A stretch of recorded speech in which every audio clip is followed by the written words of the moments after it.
السلام علیکم ورحمۃ اللہ وبرکاتہ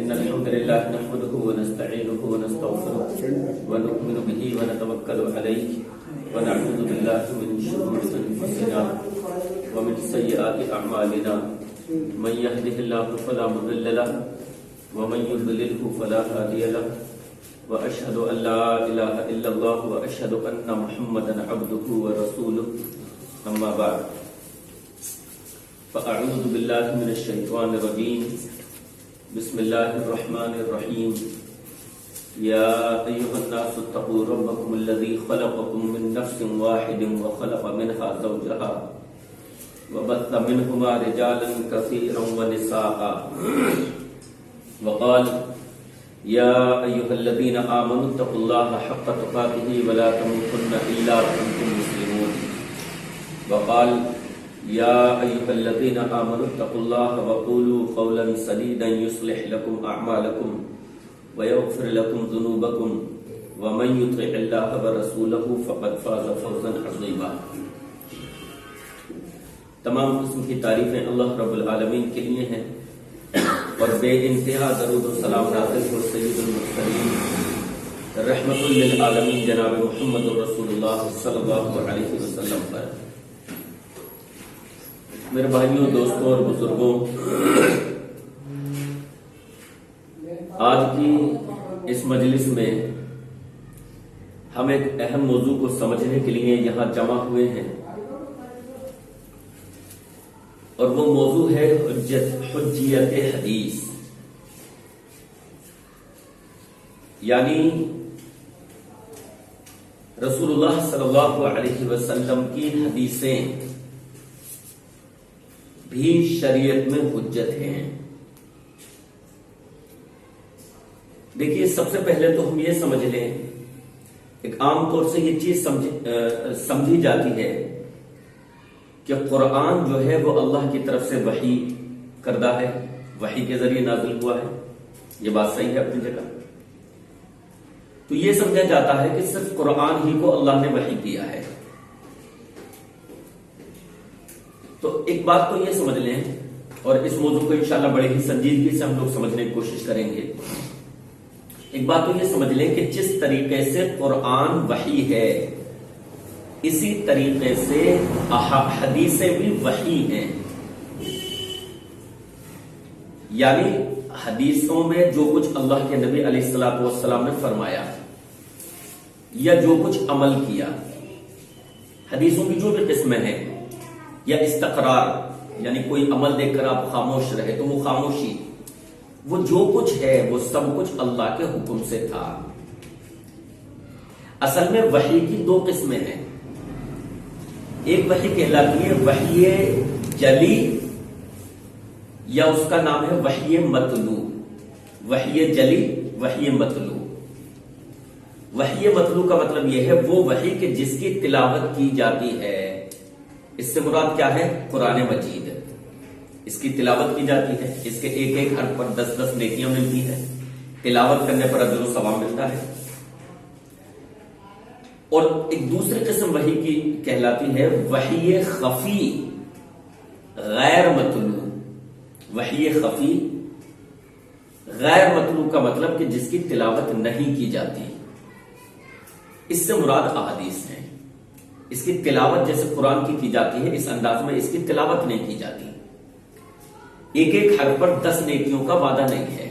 یہ الگ بات ہے کہ انسان پڑھے خلوص کے ساتھ، اگر حدیث کا مطالعہ کر رہا ہے تو اللہ تعالیٰ اسے اجر و ثواب، کیونکہ وہ دین کے لیے اپنا وقت لگا رہا ہے تو اللہ تعالیٰ دے گا اسے. لیکن جو قرآن کا اعزاز ہے کہ ایک ایک حرف کے بدلے 10 نیکیاں، یہ اس میں نہیں ہے. تو ایک ہوتی ہے وحی مطلوع یا وحی جلی، اس سے مراد قرآن ہے. اور ایک ہے وحی غیر مطلوع اور وحی خفی، اس سے مراد احادیث ہوتی ہیں. لیکن دونوں جو ہے وحی ہیں،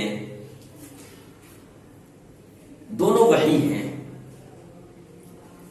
اللہ تعالیٰ نے قرآن مجید میں ارشاد فرمایا، ما کان لبشر ان یکلمہ اللہ الا وحیا او من وراء حجاب او یرسل رسولا فیوحی بإذنہ ما یشاء.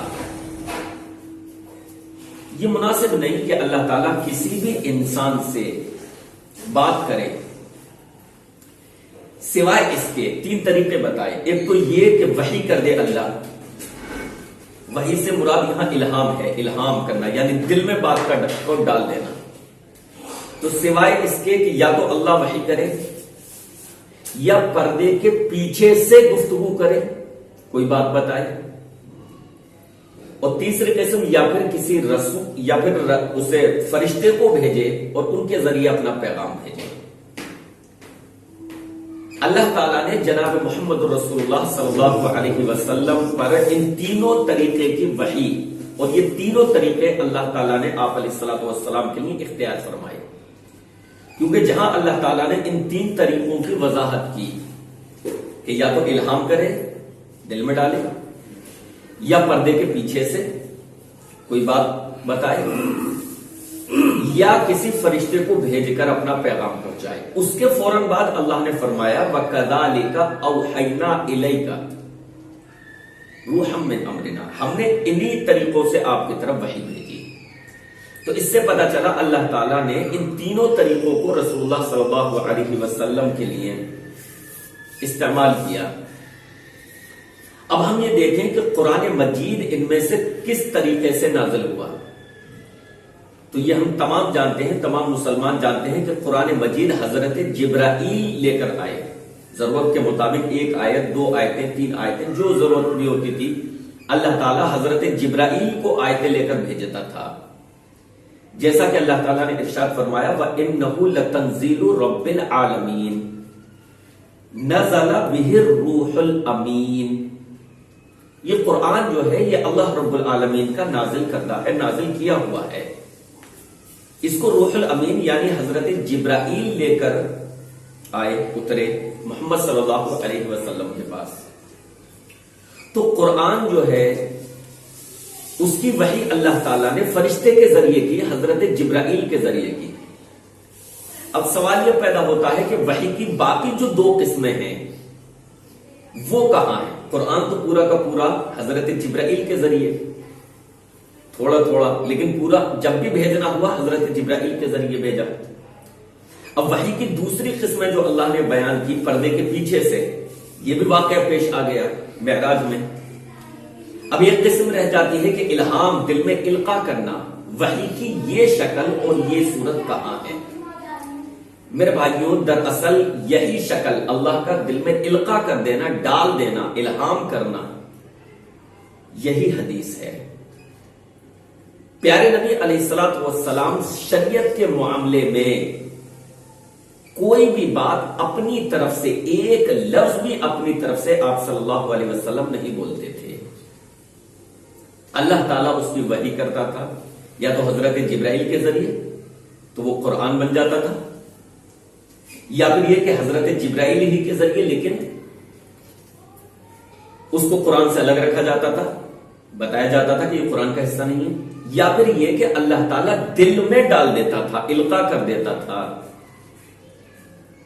تو جو قرآن کا حصہ نہیں ہے اور اللہ تعالیٰ نے وحی نازل فرمائی دل میں ڈال کر یا کسی فرشتے کے حضرت جبرائیل کے ذریعے پیغام بھیج کر، وہ دراصل حدیث ہے.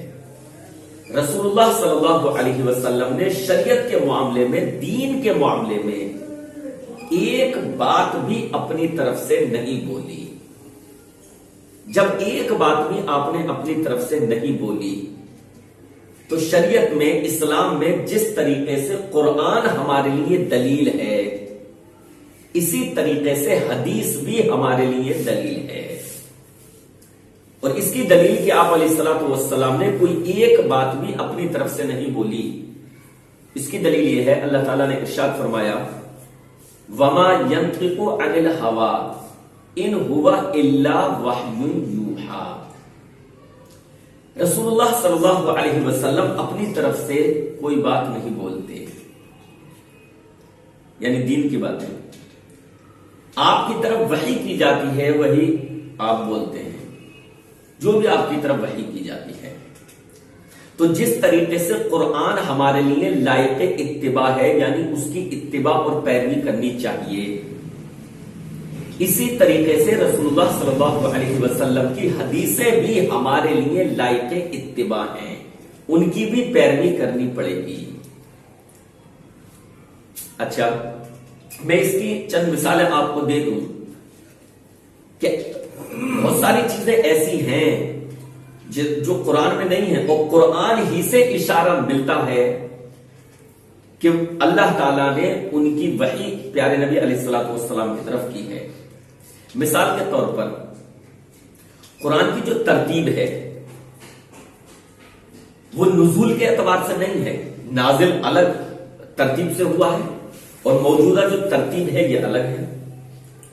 نزول کے اعتبار سے سب سے پہلی سورت، سب سے پہلی آیتیں اقرا بسم ربک الذی خلق مسلمان کا ہر بچہ جانتا ہے، طالب علم جانتا ہے نزول کے اعتبار سے۔ لیکن آپ دیکھیے ترتیب میں یہ آیتیں، یہ سورت سب سے آخر میں ہے۔ تو جب قرآن کی آیتیں نازل ہوتی تھی تو رسول اللہ صلی اللہ علیہ وسلم یہ بھی بتاتے تھے کہ اس آیت کو فلاں آیت کے بعد فلاں جگہ لکھ دو، تحت کاتبان وحی سے کہتے تھے۔ تو یہ ترتیب رسول اللہ صلی اللہ علیہ وسلم نے قرآن کی بتائی ہے۔ اب یہاں سوچنے والی بات یہ ہے، کیا قرآن مجید کی ترتیب پیارے نبی علیہ الصلوۃ والسلام نے اپنی طرف سے کر دی؟ نہیں، اللہ تعالیٰ نے ارشاد فرمایا قرآن مجید ہی میں، قُلْ مَا يَكُونُ لِي أَنْ أُبَدِّلَهُ مِنْ تِلْقَاءِ نَفْسِي، اے نبی آپ کہہ دیجئے کہ میرے لیے یہ زیب ہی نہیں، مناسب ہی نہیں، میرے یہ لائق ہی نہیں کہ میں اپنی طرف سے قرآن کو تبدیل کر دوں۔ تو اگر کوئی آگے پیچھے کر دیتا ہے اپنی مرضی سے تو یہ بھی تو تبدیل کرنا ہو گیا نا۔ تو اگر آپ صلی اللہ علیہ وسلم نے یہ ترتیب اپنی طرف سے کی ہوتی تو یہ بھی تبدیلی ہوتی کہ اللہ نے جو پہلے نازل کیا اسے بعد میں کروا دیا، جو بعد میں نازل کیا اسے شروع کے پاروں میں کروا دیا، تو یہ بھی تبدیلی ہوتی۔ اور اللہ تعالیٰ فرما رہا ہے کہ اے نبی کہہ دو کہ میں قرآن میں تبدیلی نہیں کر سکتا۔ تو پتہ یہ چلا کہ ترتیب بھی اللہ ہی کے حکم سے تھی۔ اللہ آپ کے دل میں القاء کرتا تھا یا آپ کو بتاتا تھا کہ اس کی یہ ترتیب رہے گی، یہ آیتیں وہاں ہونی چاہیے، یہ سورت فلاں جگہ ہونی چاہیے، اس کے بعد ہونی چاہیے۔ اب سوال یہ ہے کہ وہ ترتیب کا حکم جو اللہ نے دیا، ظاہر بغیر اللہ کی مرضی کے حکم کے پیارے نبی نہیں کر سکتے تھے، تو وہ کہاں ہے؟ قرآن مجید میں اس کا ذکر نہیں ہے، قرآن مجید میں اس کا ذکر نہیں ہے۔ تو اس کا مطلب اللہ تعالیٰ قرآن کے علاوہ بھی آپ کو وحی کرتا تھا۔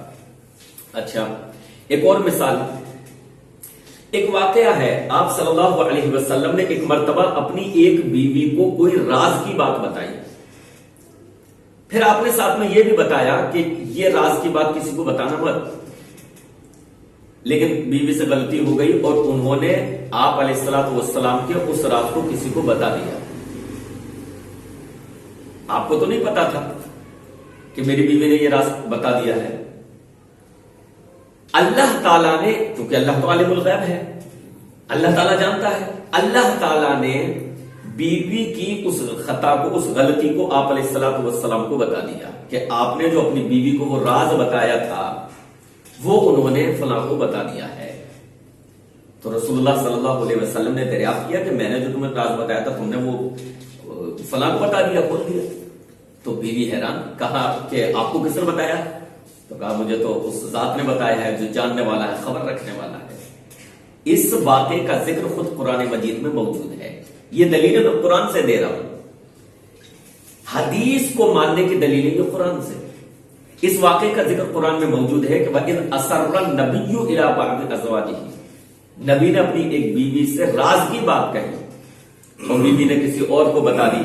اللہ تعالیٰ نے آپ علیہ السلام کو بتایا وحی کے ذریعے، اور آپ نے جب کہا تو بیوی نے کہا قالت من انبأک ھذا، آپ کو یہ کس نے بتایا؟ یعنی میں نے یہ بات کسی اور کو بتا دی، آپ کو کس نے بتایا؟ آپ کو کیسے پتا چلا؟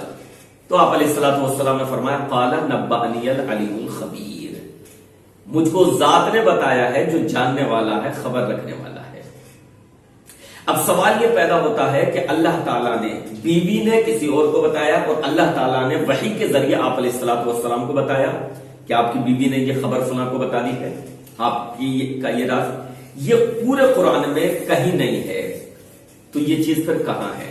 قرآن جب قرآن میں نہیں ہے اور اللہ تعالیٰ نے وحی کی ہے تو اس کا مطلب یہ ہوا کہ قرآن کے علاوہ بھی اللہ تعالیٰ آپ علیہ الصلوۃ والسلام کو باتیں بتاتا تھا. ایک اور مثال، مسلمانوں کا پہلا قبلہ بیت المقدس یا بیت المقدس، دو طرح سے پڑھا جاتا ہے. بیت المقدس، مسلمانوں نے بیت المقدس کی طرف رخ کر کے 17 مہینے تقریباً نماز پڑھی ہے بیت المقدس کی طرف. لیکن رسول اللہ صلی اللہ علیہ وسلم کی آرزو یہ تھی کہ ہمارا قبلہ جو ہو یہ ہو کعبہ. تو آپ علیہ الصلوۃ والسلام آسمان کی طرف نگاہیں اٹھا کر اللہ تعالیٰ سے فرمائش کرتے تھے، دعا بھی کرتے تھے. بہرحال 17 مہینے تک مسلمانوں نے مسجد اقصی کی طرف رخ کر کے نماز پڑھی، اسی وجہ سے اسے قبلہ اول کہا جاتا ہے. پھر اللہ تعالیٰ نے جب مدینہ ہجرت کر لی تو اللہ تعالیٰ نے کعبے کی طرف رخ کرنے کا حکم دیا. ان تمام چیزوں کے پیچھے حکمتیں ہیں کہ جب مکہ میں تھے تو اللہ تعالیٰ نے بیت المقدس کا، اس ٹائم کعبے پہ بت تھے، اور جب مدینہ پہنچ گئے تو پھر کعبے کی طرف رخ کرنے کا حکم دیا. اس میں ایک حکمت علماء نے یہ بھی بتائی ہے کہ کیونکہ مکہ والوں کے دل میں کعبے کی عظمت تھی تو یہ گویا کہ ان کی خواہش کا امتحان لینا تھا کہ یہ ہماری بات کو مانتے ہیں یا نہیں. تو جب تک مکہ میں تھے تو حکم کیا تھا؟ مسجد اقصی کی طرف رخ کرو، کیونکہ مکہ والے تو کعبہ کو مانتے ہی تھے، تو ان کا امتحان لینا مقصود تھا تو کہا ادھر رخ کرو.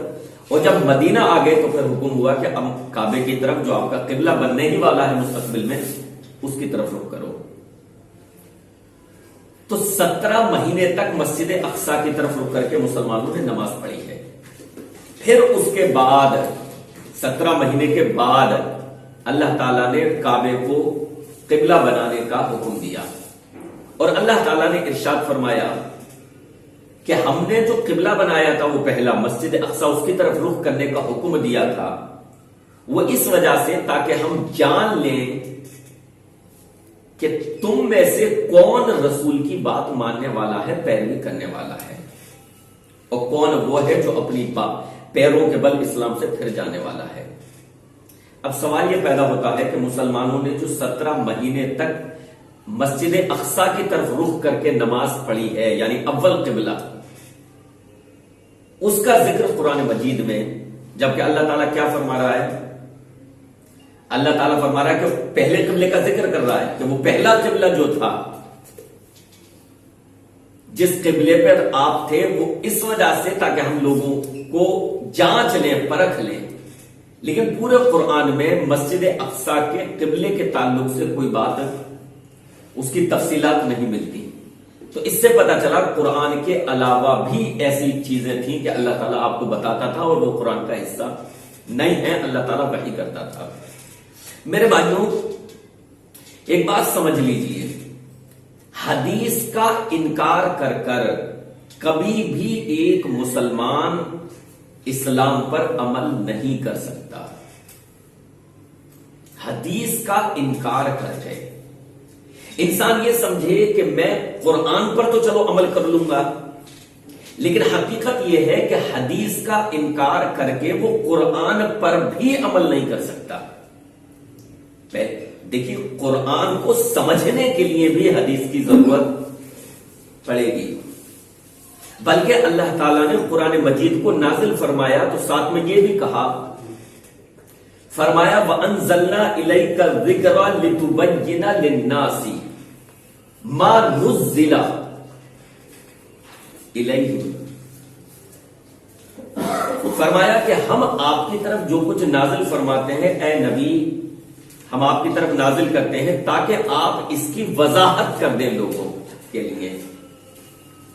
تو رسول اللہ صلی اللہ علیہ وسلم کی ذمہ داری تھی کہ اللہ تعالیٰ قرآن مجید میں جو کچھ نازل کر رہا ہے اس کی آپ علیہ الصلوۃ والسلام اپنے الفاظ میں، اپنے عمل کے ذریعے، استقرار کے ذریعے اس کی وضاحت فرما دیں.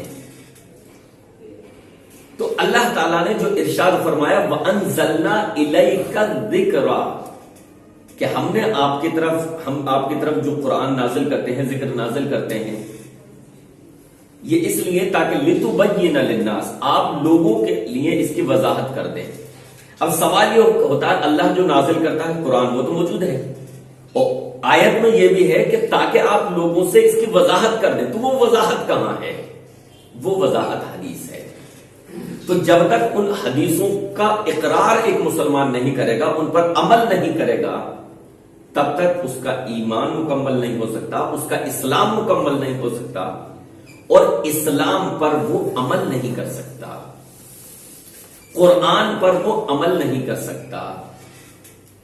میں اس کی آپ کے سامنے چند مثالیں پیش کروں گا کہ قرآن مجید کی اکثر آیتیں، قرآن مجید دیکھیے، قرآن مجید یوں تو ہماگیر ہے، مکمل ہے، اپنے موضوع کے اعتبار سے، اپنی ہماگیریت کے اعتبار سے قرآن مجید، اس میں کوئی شک نہیں کہ ایک مکمل کتاب ہے، لیکن اس کو سمجھنے کے لیے حدیثوں کی ضرورت پڑے گی۔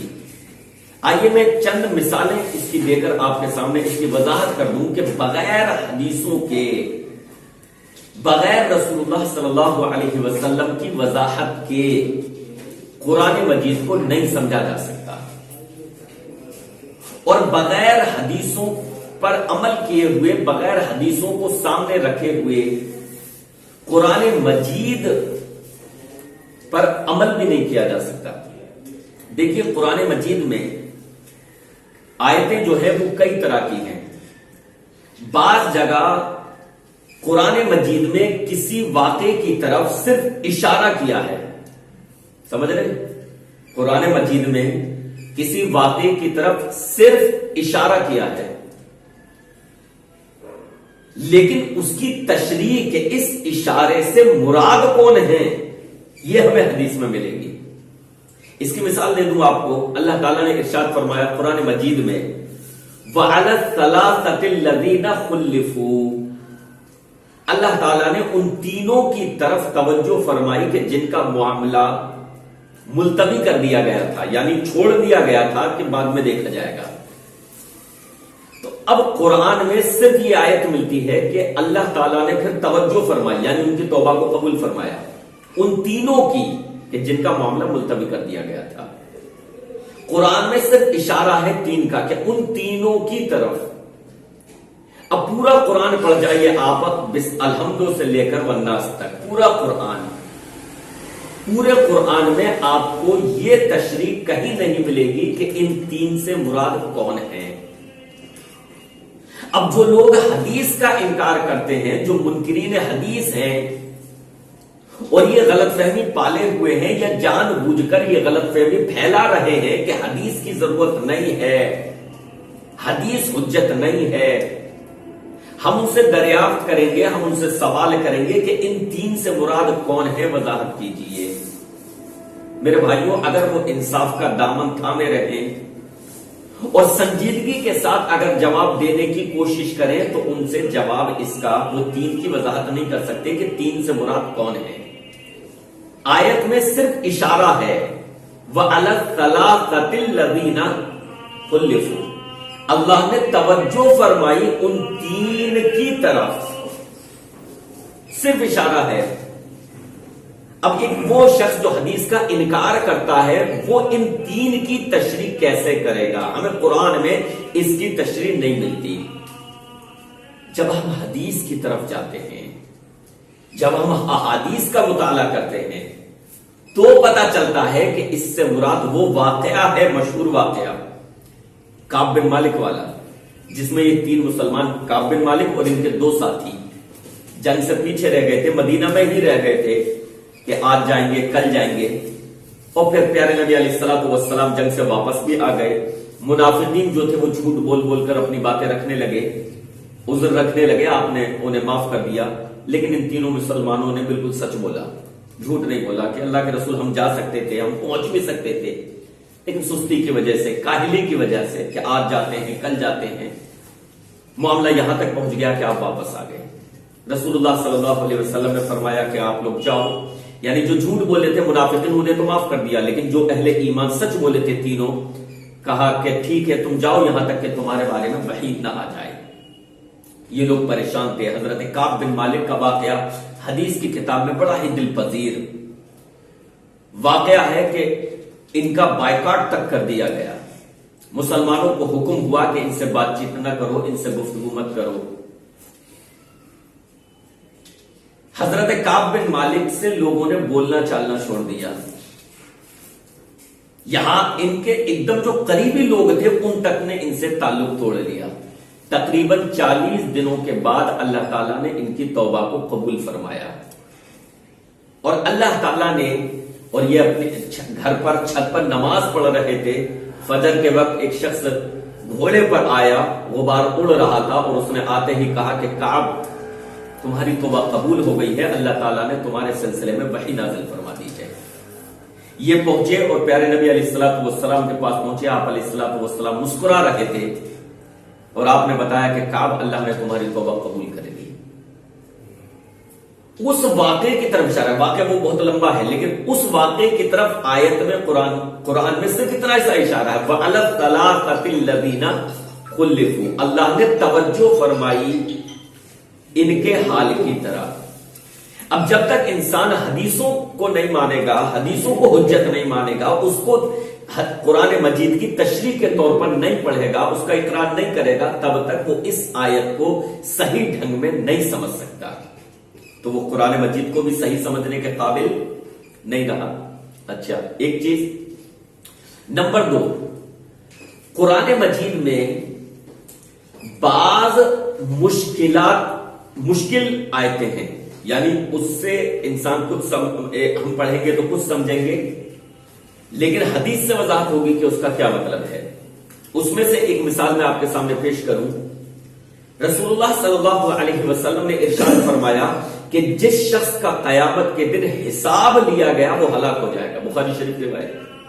آپ نے فرمایا جس کا حساب لیا جائے گا وہ پکڑا جائے گا، وہ برباد ہو جائے گا.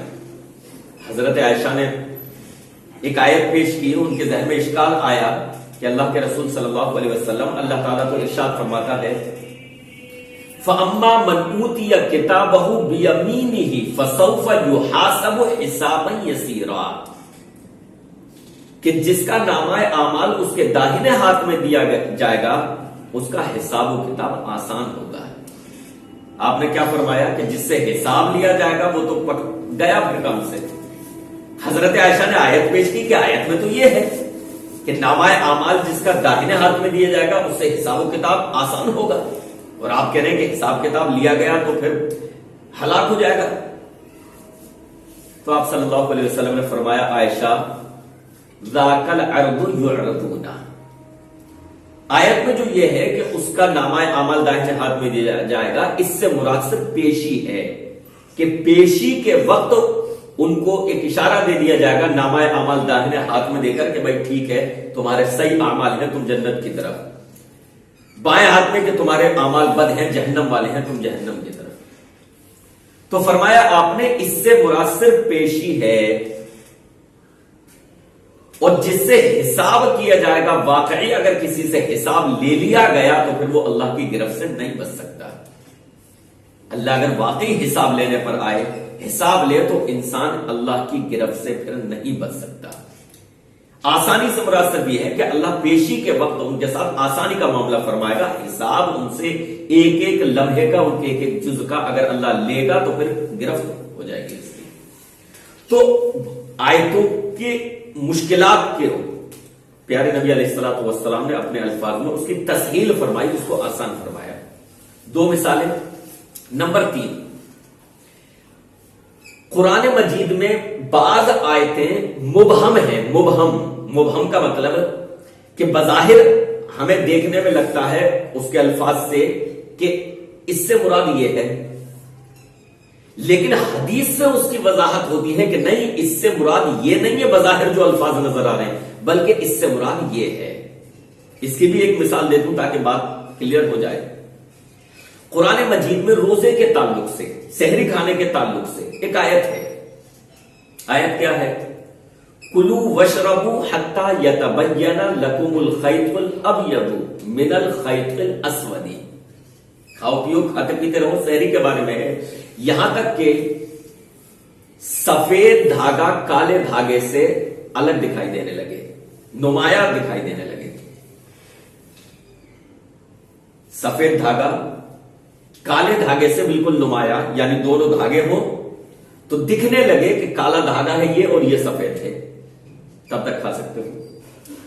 اب اس آیت میں بظاہر کیا لگ رہا ہے ہمیں کہ بھائی دھاگا مراد ہے کہ دو دھاگے ہونے چاہیے سحری کھانے والے کے پاس، ایک کالے رنگ کا ایک سفید رنگ کا، اور تب تک وہ سحری کھاتا رہے جب تک کہ وہ اندھیرے میں، اب تو خیر روشنیوں کا وقت آ گیا لیکن یہ اس وقت کی بات ہے جب یہ لائٹیں نہیں تھی، جب تک کہ اتنی روشنی نہ ہو جائے کہ وہ صحیح سے پہچان لے کہ یہ کالا دھاگا ہے اور یہ سفید دھاگا ہے۔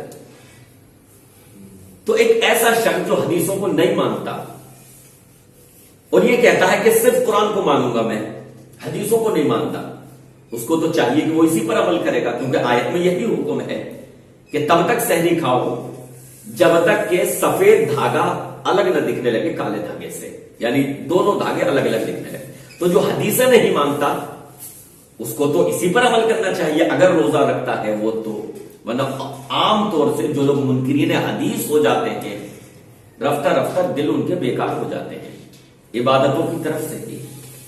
تنہائی میں واللہ اعلم وہ کس قسم کا، یعنی اور چیزیں بھی جو باتیں وہ زبان پر پبلک میں نہیں لاتے ہو، شاید ان چیزوں کا بھی انکار کر دیتے ہو، کفری الفاظ ایک دم، اور حدیثوں کا انکار کفر ہے۔ تو جب آدمی حدیثوں کا انکار کر دیتا ہے بالکل تو رفتہ رفتہ عبادتوں سے بھی اس کا دل، لیکن اگر وہ روزہ رکھیں تو ان کو تو اسی پر عمل کرنا پڑے گا کہ دو دھاگے رکھ لیں، لیکن ہمیں حدیث سے پتا چلتا ہے کہ سفید دھاگے سے اور کالے دھاگے سے مراد کیا ہے۔ آیت کا جو ظاہری الفاظ ہے وہ کیا، کالا دھاگا سفید دھاگا۔ ایک صحابی تھے حضرت عدی بن حاتم، آیت کے جو ظاہری الفاظ ہیں انہوں نے انہی ظاہری الفاظ کو سامنے رکھتے ہوئے دو دھاگے رکھے، ایک کالا اور ایک سفید، اور سحری کرنے بیٹھ گئے، اور یہ تب تک سحری کرتے تھے جب تک ان کو پتا نہیں چل جاتا کہ ہاں یہ کالا ہے یہ سفید ہے، اتنی روشنی نہ ہو جاتی۔ صبح کو رسول اللہ صلی اللہ علیہ وسلم کو پتا چلا، اس وقت دیکھیے احکام نئے نئے نازل ہو رہے تھے، تو صحابہ کرام بظاہر جو سمجھتے تھے، کئی بار ایسا ہوتا تھا کہ آپ سے ملاقات نہیں ہوئی تو اپنے سمجھ کے مطابق عمل کر دیتے تھے، ملاقات ہوئی تو اللہ کے نبی علیہ الصلوۃ والسلام وضاحت کرتے تھے کہ نہیں یہ عمل ایسے نہیں ایسے ہوگا۔ شریعت کے نازل ہونے کا، اترنے کا زمانہ تھا، تشریع کا زمانہ تھا، تو حضرت عدی بن حاتم اپنے تکیے کے نیچے دو دھاگے لے کر سوتے تھے۔ صبح کو آپ کو پتا چلا آپ علیہ الصلوۃ والسلام کو، تو آپ نے مذاق میں کہا عدی تب تو تمہارا تکیہ بہت بڑا ہو گیا کہ اس میں ایک رات اور دن پورا سما جاتا ہے اس تکیے کے میں۔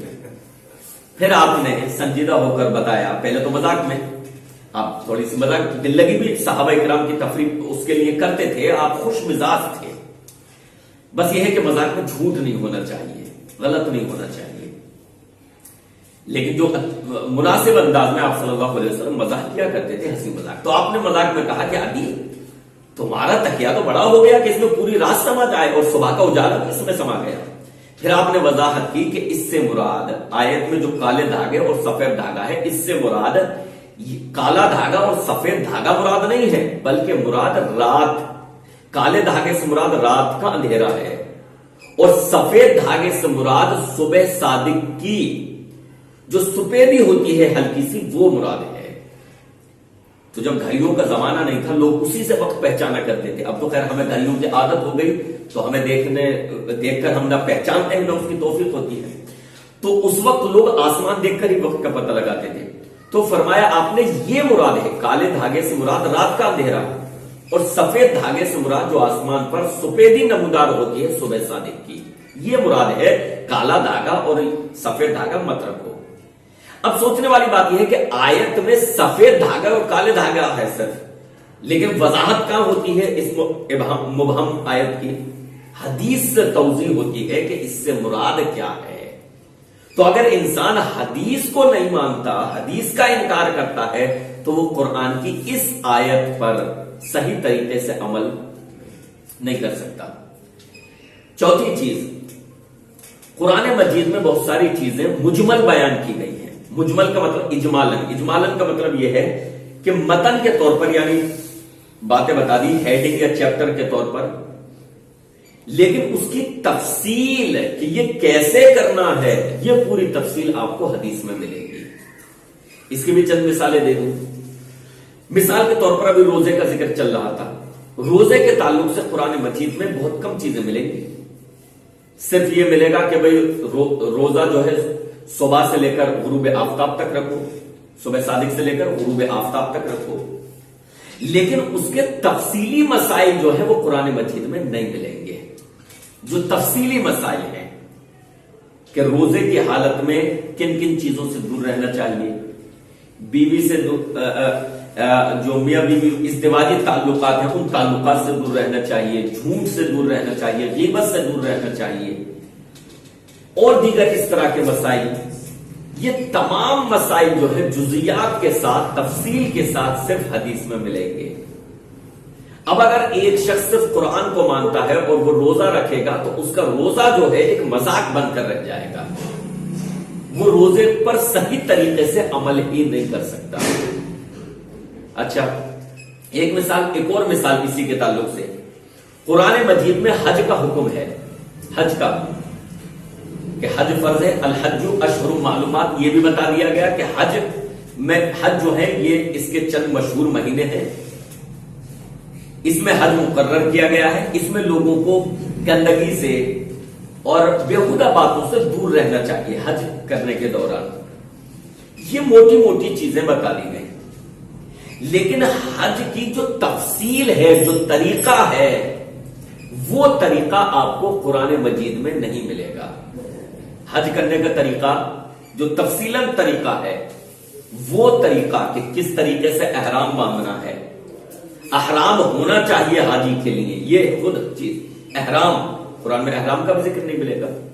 احرام میں کتنے کپڑے ہونے چاہیے، احرام کس طریقے سے باندھنا ہے، احرام کی حالت میں سر کو ڈھک سکتے ہیں یا نہیں، احرام کی حالت میں خوشبو لگا سکتے ہیں یا نہیں، احرام کی حالت میں ناخن کاٹ سکتے ہیں یا نہیں، احرام کی حالت میں شکار کر سکتے ہیں یا نہیں، احرام باندھنے کے بعد کون سی دعائیں پڑھیں گے، تلبیہ کے الفاظ کیا ہوں گے، احرام تلبیہ پکارنے کے بعد کعبہ پہنچیں گے، طواف کیا جائے گا یا نہیں، طواف کے کتنے چکر ہوں گے، طواف کہاں سے شروع کیا جائے گا، کہاں پر ختم کیا جائے گا، دوران طواف کوئی دعا ثابت ہے یا نہیں، کس جگہ ثابت ہے، کس جگہ نہیں، حجر اسود کا بوسہ کس طرح سے دیا جائے گا، چوما کس طریقے سے جائے گا، حجر اسود تک نہ پہنچ سکے تو دور سے کس انداز میں حجر اسود کو بوسہ دیں گے. طواف کے بعد 2 رکعت جو قرآن مجید میں ہے وَاتَّخِذُوا مِن مَّقَامِ إِبْرَاهِيمَ مُصَلًّى، اس کا کیا مطلب ہے، وہ کہاں پڑھی جائے گی، سعی کس طریقے سے کی جائے گی، کہاں سے شروع کی جائے گی، کہاں پر ختم کی جائے گی، کہاں دوڑنا ہے، اس کے بعد کیا کرنا ہے، بال کتنے کٹوانے ہیں، اس کے بعد مینا میں کیا کرنا ہے، مزدلفہ میں کیا کرنا ہے، میدان عرفات میں کیا کرنا ہے، رمی کس طرح کرنی ہے، کنکری کس طریقے سے مارنی ہے. یہ تفصیل، یہ تو میں نے کچھ چیزیں بتا دی. بے شمار حج کی جو تفصیلات ہیں، جب تک انسان حدیث کو نہیں مانے گا وہ تفصیل اس کو پتا نہیں چل سکتی. حدیث کا انکار کرنے والا حج پر بھی عمل نہیں کر سکتا. کیسے کرے گا حج کو؟ قرآن مجید میں حج کا طریقہ ہے ہی کہ کس طریقے سے حج کرنا ہے. اس کے احکام، اس کے مسائل باریکی کے ساتھ جو بیان ہوئے ہیں ہی نہیں. رسول اللہ صلی اللہ علیہ وسلم نے فرمایا صحابہ سے آپ نے حج کیا، ایک ہی حج کیا ہے اپنی زندگی میں، وہی آپ کا پہلا حج تھا، وہی آپ کا آخری حج تھا. عمریں 4 کی ہیں آپ نے اپنی زندگی میں. جب آپ علیہ الصلوۃ والسلام حج کرنے کے لیے گئے تو آپ نے صحابہ کرام سے کہا کہ مجھ سے سیکھ لو حج کا طریقہ. آپ نے جو حج کیا صحابہ کرام نے آپ علیہ الصلوۃ والسلام کے اس طریقے کو محفوظ کر لیا، بیان کیا آگے امت میں. جہاں صحابہ کرام کو مشکل پیش آئی، جس مسئلے میں دقت پیش آئی، کچھ کنفیوژن ہوا، آپ علیہ الصلوۃ والسلام سے اس کی وضاحت پوچھ لی کہ اللہ کے رسول مجھ سے ایسا ہو گیا ہے، میں کیا کروں، میں نے پہلے بال اتروا دیے ہیں، میں کیا کروں، میں نے پہلے قربانی کر لی ہے، میں کیا کروں. تو مختلف سوالات صحابہ کرام. یہ تمام چیزیں کہاں ملیں گی؟ حدیث کی کتابوں میں. تو جو شخص حدیث کا انکار کرنے والا ہے وہ حج بھی صحیح ڈھنگ سے نہیں کر سکتا. ایک اور مثال دے دوں میں, آخری مثال. قرآن مجید میں حکم ہے نماز پڑھنے کا, نماز قائم کرو, اقیموا الصلاۃ وآتوا الزکاۃ. زکات کا بھی, اچھا چلیے زکات کا لے لیجیے پہلے. اب قرآن میں زکات کا بھی حکم ہے نا, لیکن قرآن مجید میں آپ کو یہ نہیں ملے گا کہ زکات کے لیے نصاب کتنا ہونا چاہیے, زکات فرض کس پر ہوگی, کتنا مال ہو اس کے پاس تب اس پر زکات فرض ہوگی, اس مال کا کتنا فیصد, کتنا پرسنٹیج وہ حصہ نکالے گا, کس کو دے گا, کن لوگوں پر تقسیم کیا جائے گا, مویشی جانوروں کا نصاب کیا ہے, زکات مال پر کب ہوگی, کتنی مدت اس پر گزر جائے. قرآن میں یہ تفصیل نہیں ہے. تو جو شخص حدیثوں کا انکار کرتا ہے وہ شخص زکات پر بھی صحیح ڈھنگ میں عمل نہیں کر سکتا. قرآن میں صرف زکات دینے کا حکم ملے گا, لیکن اس کی تفصیل جو ملے گی وہ حدیث میں ملے گی کہ زکات کب فرض ہوگی, کتنے پر فرض ہوگی, کتنی نکالی جائے گی, کن لوگوں پر نکالی جائے گی. نماز قرآن میں صرف یہ ملے گا اقیموا الصلاۃ, نماز قائم کرو, نماز پڑھو. لیکن قرآن مجید میں کیا یہ مل جائے گا کہ نماز کس انداز میں پڑھو؟ نہیں ہے. قرآن کے تمام صفحات کا مطالعہ کر لیجئے, بسم اللہ سے الحمد سے لے کر والناس تک. قرآن مجید میں آپ کو نماز پڑھنے کا حکم تو ملے گا,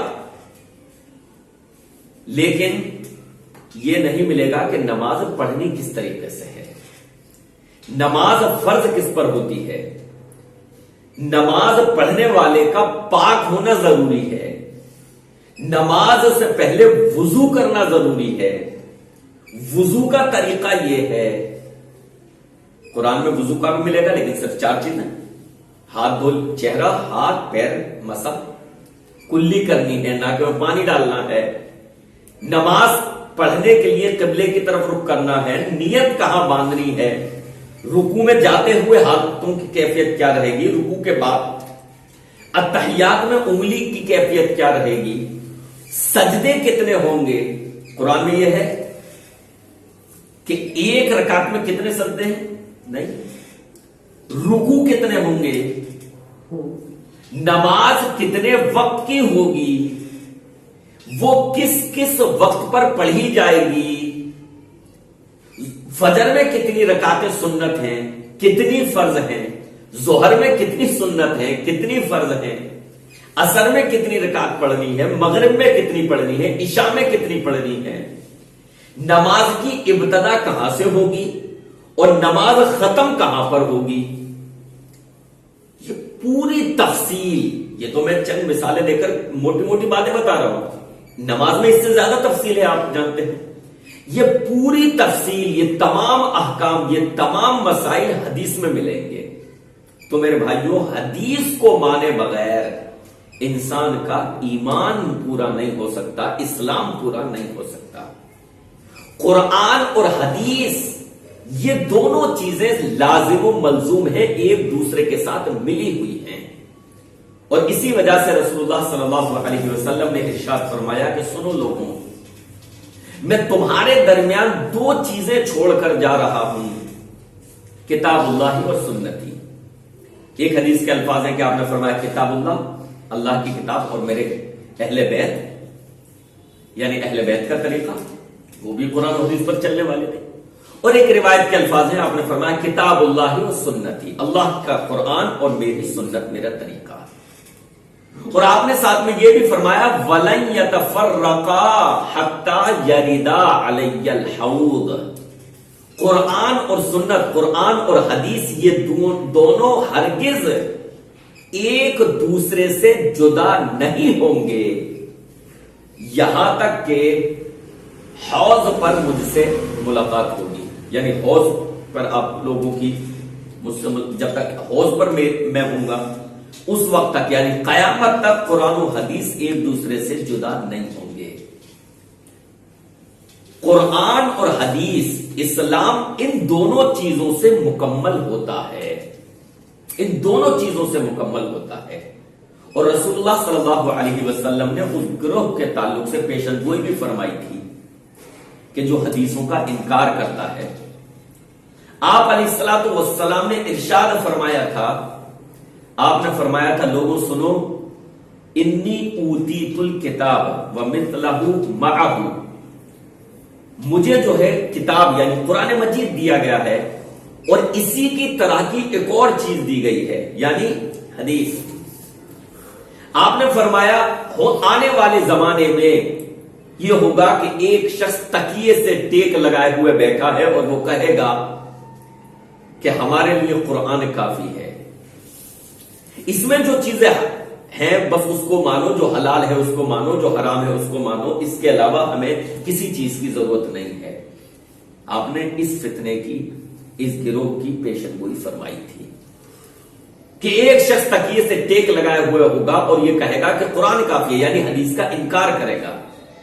سنو، میں گدھے کو حرام قرار دیتا ہوں، گدھا حرام ہے، حالانکہ قرآن میں گدھے کی حرمت نہیں ہے. آپ نے ایک مثال دے کر بتایا کہ وہ یہ کہے گا کہ قرآن کافی ہے، لیکن آپ نے فرمایا کہ دیکھو سنو، میں گدھے کو حرام قرار دیتا ہوں، اسی طریقے سے چیرنے پھاڑنے والے جو جانور ہیں، خونخوار جانور، وہ بھی حرام ہے تمہارے لیے کھانا، لیکن قرآن میں ان کا ذکر نہیں ہے. تو آپ نے مثال کے طور پر دو چیزیں بتائیں کہ جس طریقے سے قرآن کو ماننا ضروری ہے اسی طریقے سے پیارے نبی علیہ الصلوۃ والسلام کی حدیثوں کو ماننا بھی ضروری ہے. یہی صحابہ کرام کا طریقہ تھا، یہی صحابہ کرام کا منہج تھا. صحابہ کرام بھی قرآن کے ساتھ ساتھ حدیث کو بھی مانا کرتے تھے، حدیث کو بھی مانا کرتے تھے.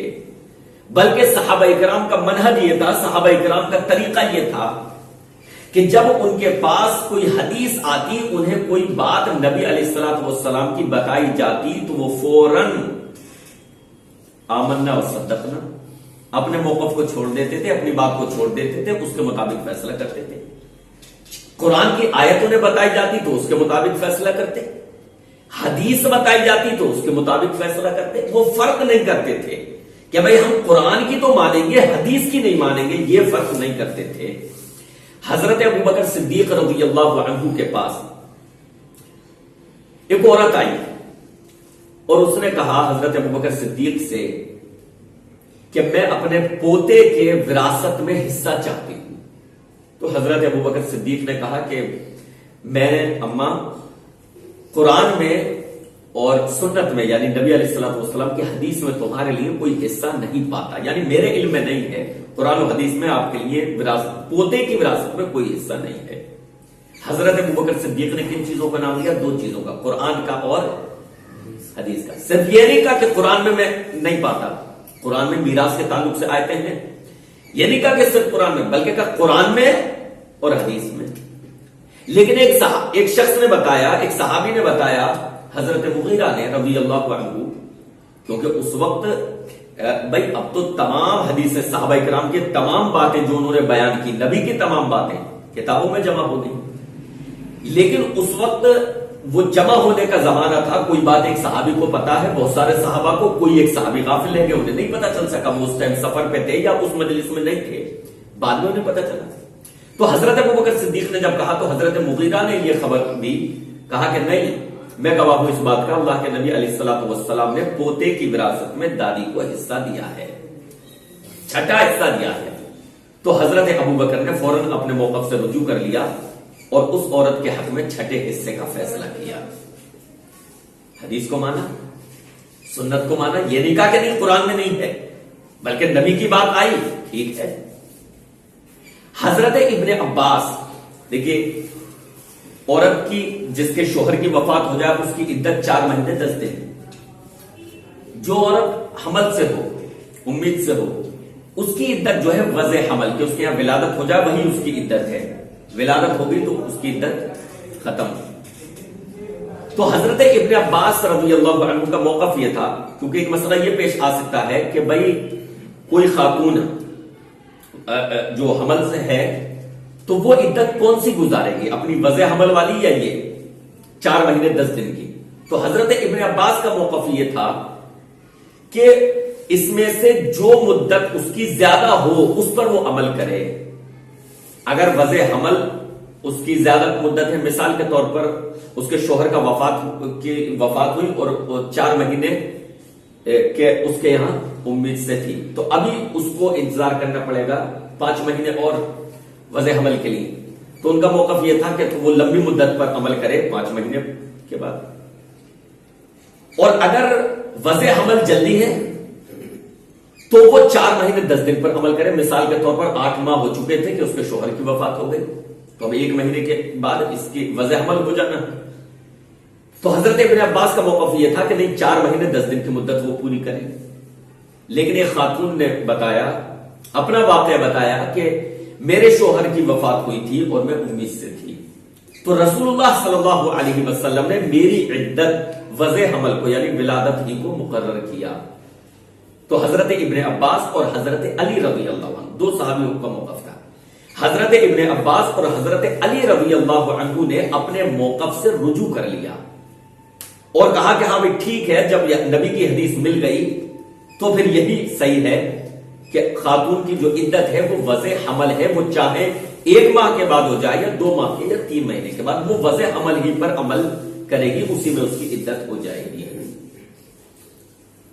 تو صحابہ کرام کا طریقہ، صحابہ کرام کا منہج یہ تھا کہ وہ قرآن کے ساتھ ساتھ حدیث کو بھی دلیل مانا کرتے تھے، حدیث پر بھی عمل کیا کرتے تھے.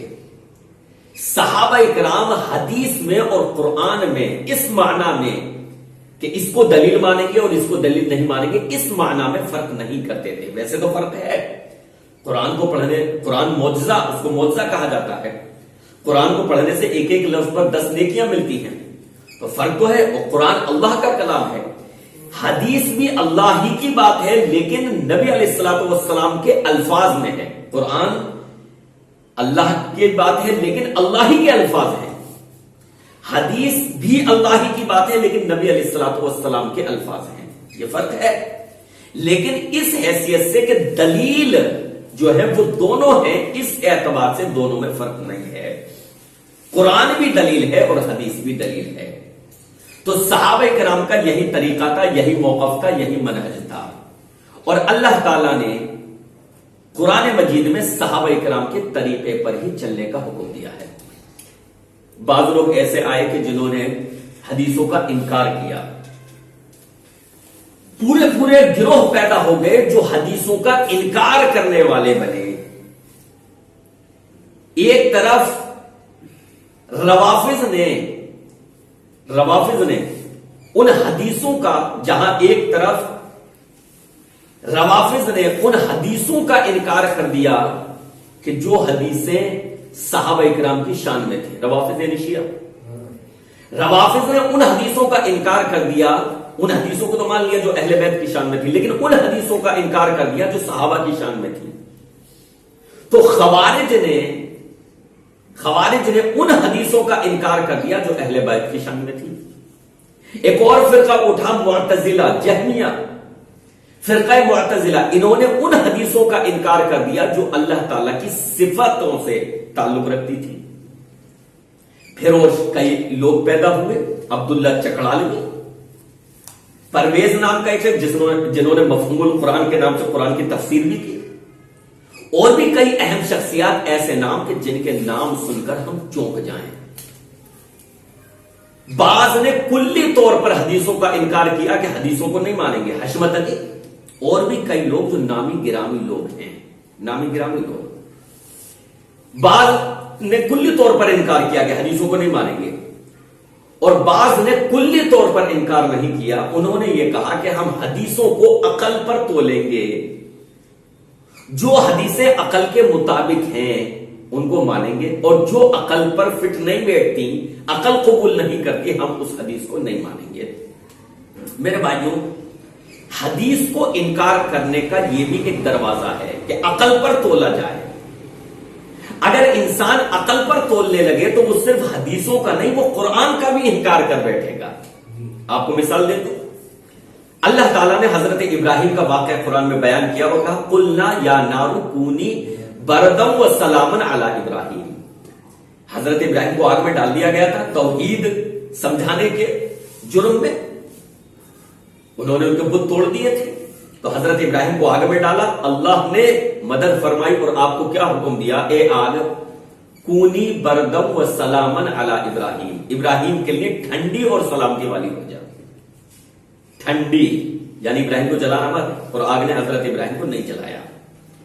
اب اگر انسان عقل پر تولنے لگے تو قرآن کی اس آیت کا بھی انکار کر دے گا۔ عقل یہ کہتی ہے کہ آگ کا کام ہے جلانا، تو اسے جلانا چاہیے۔ ایسا کیسے ہو سکتا ہے کہ انسان آگ میں ہو اور وہ نہ جلے؟ تو اگر انسان عقل پر تولنے لگے تو وہ صرف حدیثوں کا انکار نہیں کرے گا، وہ قرآن مجید کی آیتوں کا بھی انکار کر دے گا، قرآن مجید کا بھی منکر ہو جائے گا۔ لہذا یہ بھی ایک شوشہ ہے، یہ بھی ایک طریقہ ہے حدیثوں کے انکار کا کہ ہم حدیثوں کو اپنی عقل پر پرکھیں گے۔ میرے بھائیوں، حدیثوں کو عقل پر نہیں پرکھا جائے گا۔ رسول اللہ صلی اللہ علیہ وسلم کی بات کو عقل پر نہیں پرکھا جائے گا۔ قرآن کی بات یا حدیث کی بات جب ہمارے سامنے آئے تو وہ ہماری عقل اس کو قبول کرے یا نہ کرے، اس کو ماننا پڑے گا۔ حضرت علی رضی اللہ عنہ نے فرمایا کہ اگر دین میں عقل کا دخل ہوتا تو موزے پر مسا پاؤں کے نیچے ہوتا، کیونکہ غبار اس پر لگتا ہے۔ اگر تھوڑی بہت غبار یا مٹی لگتی ہے تو پاؤں کے نچلے حصے پر لگے گی نا، اوپر سے پہلے نیچے لگے گی۔ تو مسا موزے پر اگر ہو تو نہ تو قرآن کو عقل پر تولا جائے گا اور نہ ہی حدیثوں کو عقل پر تولا جائے گا۔ حدیث اگر صحیح ہے، صحیح سند سے ثابت ہے، رسول اللہ صلی اللہ علیہ وسلم کا قول، فرمان یا عمل یا استقرار صحیح سند سے ثابت ہے تو وہ دلیل ہے، وہ حجت ہے، وہ شریعت کا حصہ ہے، وہ دین کا حصہ ہے۔ اللہ تعالیٰ نے قرآن مجید میں جا بجا رسول کی اطاعت کا، فرما برداری کا حکم دیا ہے، اور رسول کی اطاعت کو، رسول کی فرما برداری کو اپنی اطاعت قرار دیا ہے۔ فرمایا من یطع الرسول فقد اطاع اللہ، جس نے رسول کی اطاعت کی اس نے اللہ کی اطاعت کی۔ جگہ جگہ اللہ نے رسول کی اطاعت کا حکم دیا، اپنی اطاعت کا حکم دیا۔ اب اللہ کی اطاعت تو قرآن مجید کو آپ مان لیتے ہو جاتی ہے، قرآن میں جو حکم دیا گیا ہے جگہ جگہ رسول کی اطاعت کا، وہ کہاں ہے؟ وہ دراصل یہی حدیث ہے۔ تو قرآن اور حدیث یہ دونوں چیزیں ضروری ہیں، ان دونوں کے بغیر ایمان انسان کا، اسلام انسان کا، دین انسان کا مکمل نہیں ہو سکتا۔ اگر واقعی وہ دین کا پیروکار ہے، اگر اس کے دل میں کفر نہیں چھپا ہوا ہے، واقعی وہ اسلام کا پیروکار ہے، سچے دل سے مانتا ہے، تو اسلام پر عمل کرنے کے لیے اس کو حدیثوں کو بھی ماننا پڑے گا۔ اور میں نے تفصیل کے ساتھ آپ کے سامنے اس ایک گھنٹے میں یہ بات رکھی ہے کہ خود قرآن کو بھی انسان بغیر حدیثوں کے نہیں سمجھ سکتا، حدیثوں کے بغیر نماز کا طریقہ وہ نہیں سیکھ سکتا، زکات کے مسائل نہیں سیکھ سکتا، روزے کے مسائل نہیں سیکھ سکتا، حج کا طریقہ نہیں سیکھ سکتا۔ تو بغیر حدیثوں کے وہ اسلام پر صحیح ڈھنگ میں عمل نہیں کر سکتا۔